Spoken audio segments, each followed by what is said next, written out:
All right, stop scrolling, push back the noise. If you want to get daily time alone with God, this is the Christmas challenge where we're trying once a day to get at least 3 minutes, a relational 3 minutes, directly connecting with God alone. So go into your room, close the door, get outside, do a secluded place, whatever you need to do to get alone with God for just 3 minutes. And I'm sharing my relational framework that's helped me over the years, but you can tweak it as you want. And then I also share my own personal time at the end this morning, and I encourage you to try this sometime. I woke up, and a lot of times I'll just ask God for a word from the Bible. And today it was a challenging verse for me.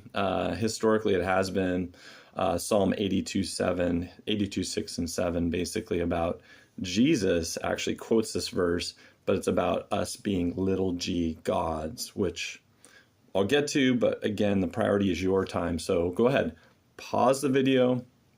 The first minute, as a reminder, is just to share your heart and be real with God. That's how we connect relationally, where there's fulfillment and actual connection. So be real with God, share your heart, confess any sins, highs, lows, whatever. So do that now.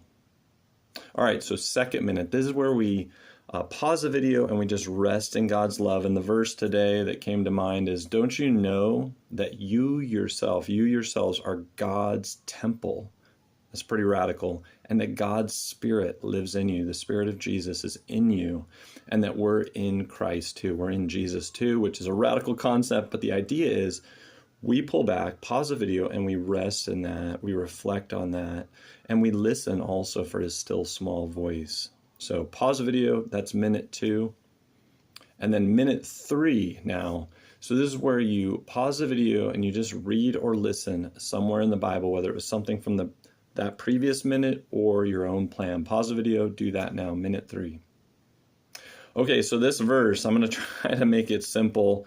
I felt like God is just, when Jesus quotes this, he's basically saying we're made in the image of God. We have all this potential, but the reality is, like this verse in Psalm says, we could die as mere mortals in the sense of completely devoid of God and in our own sin and under judgment. So it could be a super high or super low, but the high that is offered, I want to focus on. Micah 6:8 was brought up today, and it says, what does the Lord require, or what is offered to us? We can act justly like God.